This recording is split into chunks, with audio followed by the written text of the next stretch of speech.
Hey, welcome back, everybody. This is episode 257 of Indie Reads Aloud.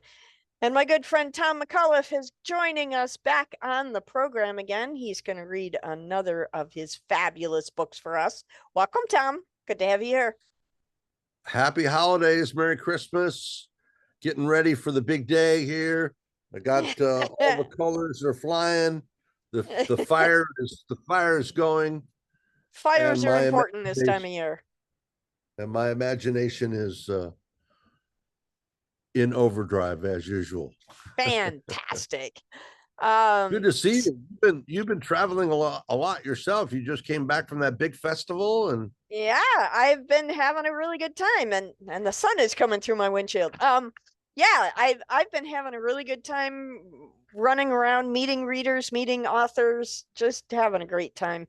And I know you've been working on your podcast as well, Tom's Cabin on YouTube. You guys should check it out. It's tons of fun. But every today you're Saturday at noon. perfect. I And we love got to things have that you happen at back the on the same show. time of the day. Yeah, we can definitely do that. Today you're going to read from Space Cowboy, The Way Home. Can you tell me a little bit about what this story is all about? Yeah, this was the impetus of the story was an article that I read where a Chinese jet pilot uh, had gotten trouble and had his wings stripped away from him and was put in like a gulag in northern China for telling a bad joke at a dinner party to the wife of a information minister or something like that. Next morning, four PRC soldiers showed up at his door, and away he went. Um, the other thing we've Boy, kind of there's combined, no accounting for taste. I mean, if you can get arrested for a bad sense of humor, that doesn't sound yeah, like much fun. um, totally true. And then we've taken with that um, the search for rare earth minerals. Most people don't know that China has its own space station. It's Oh, sure. huge. Yep. That they are leading the world in rare earth mineral mining, both on the sea floor as well as in space. They have designed these huge robotic spaceships that can go onto an asteroid, latch onto it, extract a whole bunch of minerals, and like that. So they basically exile him to space until he learns his lesson and harvests Becomes enough rare earth minerals, and then he so gets to when maybe. he has just enough contrition inside of him, then they'll let him come home. That's Right. true, and but he meets a whole bunch of exciting people along the way. Some pirates, some Fantastic. Russian, some Russian-based pilots, and even some aliens. Ooh, aliens. That'll be fun. I am excited to hear you read from this story. When you are ready, sir, please take the microphone and read aloud. Space Cowboy, The Way Home. Let me read a little bit from the back. In the year 2073, Earth is running on fumes.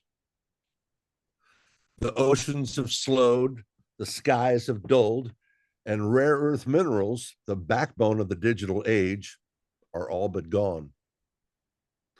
With global powers desperate for resources, the last frontier becomes the only option: space. And China sends a lone man into the void. Meet Captain Wei Zhang of the People's Republic of China Space Command Resources Division. Just a quiet country boy with a sharp tongue. He's also a musician with a secret love of jazz and old American westerns. Unofficially, he's been deemed expendable. As he drills into an unmapped planet rich in rare earth minerals, he meets the Solaris, an alien race that communicates with sound and music. Space Cowboy is a sci fi western with heart, humor, and a truth that's equal parts space thriller, psychological survival story, and first contact epic. It's a story of loneliness, betrayal, discovery, and the fragile hope that even in the vast coldness of space, redemption is possible. There's a lot in that book description. I'm looking forward to hearing a little bit from the inside. Overture.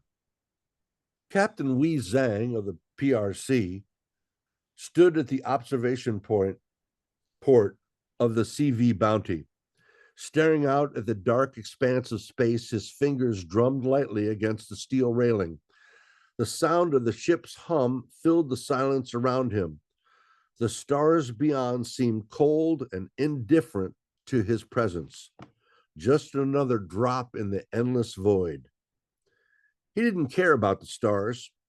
He was thinking about the mission, about the purpose that led him to this forsaken place. It was clear he was expendable, but the new ship wasn't. He hated that thought, yet he couldn't shake it. His mission wasn't about discovery. It wasn't about exploration. It was about money. Greedy corporations using men like him as tools to collect resources in the farthest reaches of space. And when the job was done, they'd leave him behind like they always did. No backup, no rescue. Just another day in paradise, Wei muttered under his breath as he took a sip of his coffee. It was lukewarm and stale. The mug hadn't been washed in what felt like a week.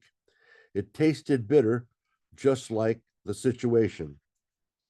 The CV Bounty, CV stands for Chinese vessel, wasn't much more than a metal hulk drifting through the vast, cold emptiness of space. A ship that was, at one time, state of the art, and now not so. And so was he, really. So the voices in his head told him. As a jet pilot and then rocket and space ops specialist, he was the PRC's tip of the spear. He always found it kind of humorous when he would be in offices of the PRC nuclear force, basically a group dedicated to destroying mankind if the PRC would ever get attacked. And on the wall, they would have these huge signs that said, quote, "Peace is our profession." We always got a chuckle out of that.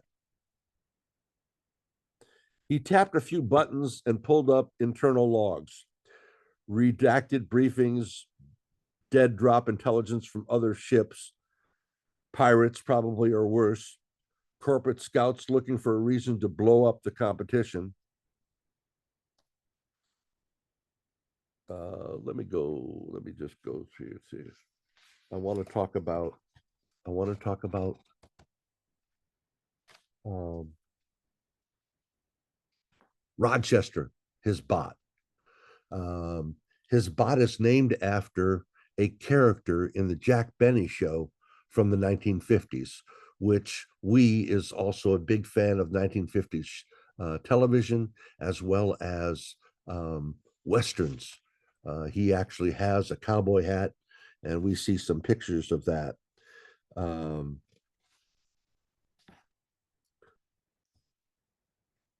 The dinner party had been one of those obligatory government galas, the kind held in towering glass halls where wine flowed like water and smiles were worn like masks. The People's Ministry of Lunar Expansion had just unveiled their latest robotic diggers, and all the senior party brass had gathered to pat each other on the back. We had been invited as a, quote, technical consultant to answer any questions. It was a polite political euphemism for someone too valuable to ignore, but too dangerous to keep close. The danger wasn't his mind, it was his mouth. He had always been quick with a joke, especially when the baju started pouring. Baju is a type of drink. And that night, after 3 shots too many, someone mentioned Minister Zhao's new wife, a woman 30 years his junior with legs that would silence a boardroom. Quote, She must be the minister's next lunar lander, we had said, chopsticks halfway to his mouth. Looks sleek, costs a fortune, and only launches when the old man pushes just the right button. It was a fairly funny joke. The table had gone deadly quiet. Even the string quartet hesitated mid-bar. We realized the moment the words left his mouth that he had made a mistake. But in classic Zhang fashion, he doubled down. Hey, I mean, that much surface area, who needs solar panels? Brum bum. Laughter bubbled from one corner of the table to the other, a junior engineer choking back on a dumpling. But the rest of the room away from the table was stone quiet. Minister Zhao stared at we as if measuring a coffin. That was the last dinner party he'd ever attend. The next morning, two men in charcoal suits and two soldiers of the PRC arrived at his apartment in Shandao. They didn't threaten him, didn't handcuff him, just told him to pack a bag. Quote, "You've been recalled and reassigned," they said. "You've got 10 minutes. To where? Irrelevant, but you'll enjoy it, sir. It's out of this world," they said. With that, they whisked him away. He didn't even get a chance to say goodbye to his wife or his mom. They flew him to the Western Military Aerospace Base outside Jinhao. No debrief, no formal charges, just barometric and medical scans, shots, and a hasty updated space passport. "Try not to puke on a scent," said the med tech who jabbed him with stabilizers. By nightfall, he was floating towards the Xinjiang 5 PRC space station, 150 miles up and orbiting Earth at 400 kilometers per hour. The station commander never shook his hand when he landed. "You're the new bird dog," the man said flatly. Quote, "Prep Bay 3. Your ship launches tomorrow." And that was it. The CV Bounty is a next generation nuclear powered spectator and prospector vessel. It was already waiting for him at the space station. The ship utilizes the new Q drive technology. Tells you about all that. "Captain, you will be scouting for mineral rich asteroids," said the bot. The ship also had a nuclear generator aboard, as well as for intersolar system transports, various other modes of transportation.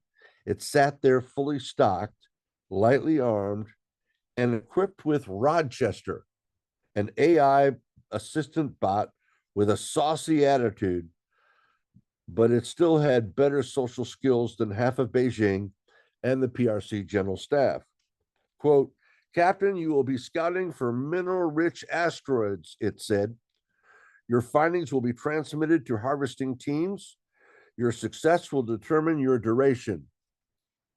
We had laughed when he read that in the mission docs. So this was the trade-off. One dirty joke, and now he was China and humanity's canary in the asteroid minefield, a glorified mining bloodhound, a geological exile. But they'd made one mistake. They put him alone.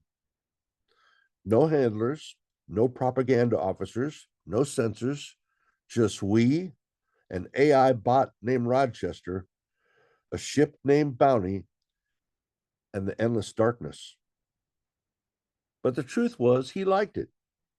There was something liberating about deep space, about answering to no one but the stars.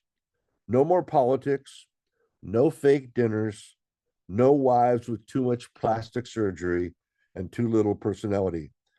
Out here, the rocks didn't lie. They didn't get offended, and they didn't send men in suits to disappear you. They just waited, ancient, silent, hiding their treasures in plain sight. We had grown up under party slogans and surveillance drones, but out here, He was alone and in charge. His only companions were physics and probability.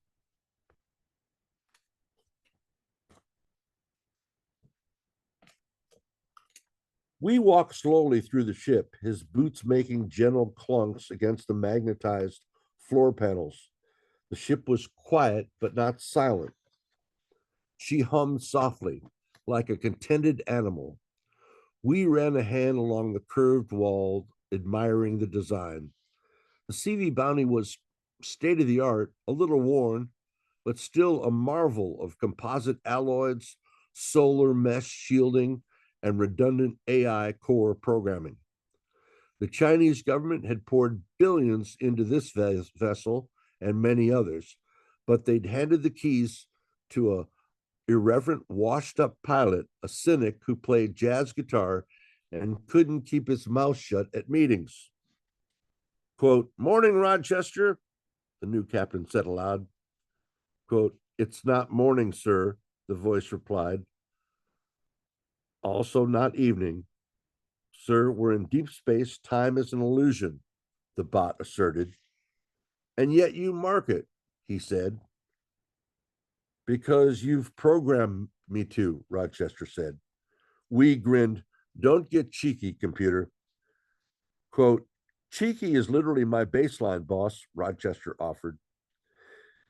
He passed the galley where the 3 potted tomato plants sat in a biosleeve window. One had yellowed at the edges, and we made a mental note to adjust the nutrient drip. He liked the plants. They reminded him of Earth, and they didn't talk back. They didn't judge. They just reached towards whatever light was offered, like him. He stopped in the small observation dome. Stars surrounded him, scattered across the black like crushed diamonds on velvet. Somewhere far to port, Jupiter's radiation belts flickered red and orange. He felt like a ghost floating above the gods.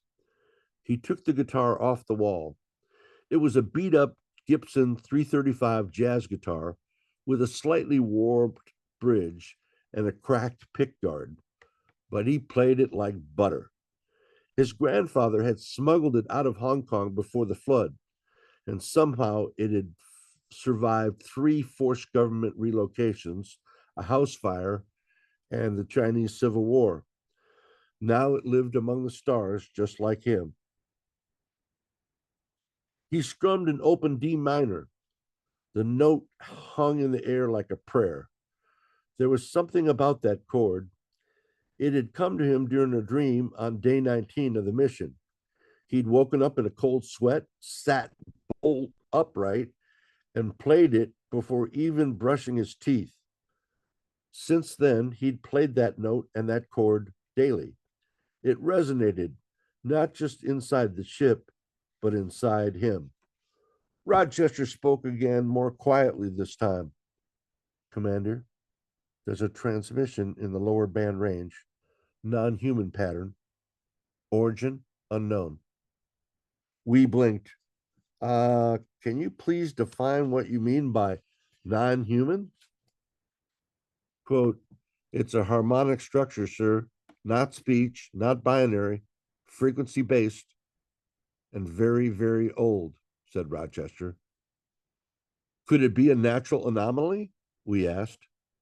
"It could, but it's not," said Rochester.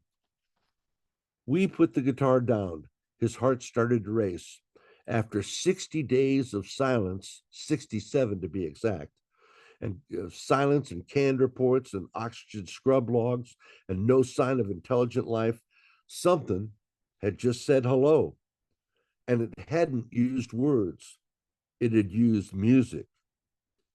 He sat at the control panel in the command central, his hands trembling, and called up the waveform. It wasn't just a tone, it was a chord, familiar but inverted, just off enough to give it a strange foreign beauty. And some information was embedded. His eyes scanned the pattern, and then he saw it, an echo of the very chord that he'd been playing. Quote, "Rochester, Overlay the alien tone with my D minor chord in a loop, we said. The computer complied. The waveforms aligned, not perfectly, but closely, way too closely. Holy, he whispered. They heard me. Suddenly, the panels around him flickered. A new signal was coming through, subharmonic this time, lower, almost infrasonic. We could feel it more than hear it, a deep thump, like the bass note of the universe, and beneath it, a whisper. Not in Mandarin, not in English, not really in words, just a presence.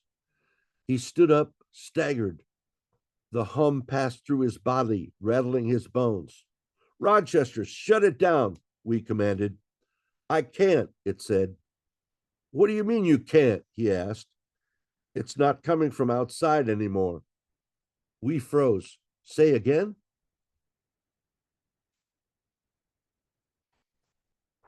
That sounds like a really good spot to stop. Thank you so much. That's going to be a fun read. So weird part, you have an interesting amalgamation of themes going on here. You have some political stuff, you have some scientific stuff, you have some space fantasy stuff. What was the primary impetus for writing this book? What was the thing that really got you started in the very beginning to say, okay, I'm going to write this story? Well, I've always kind of been watching our friends in China.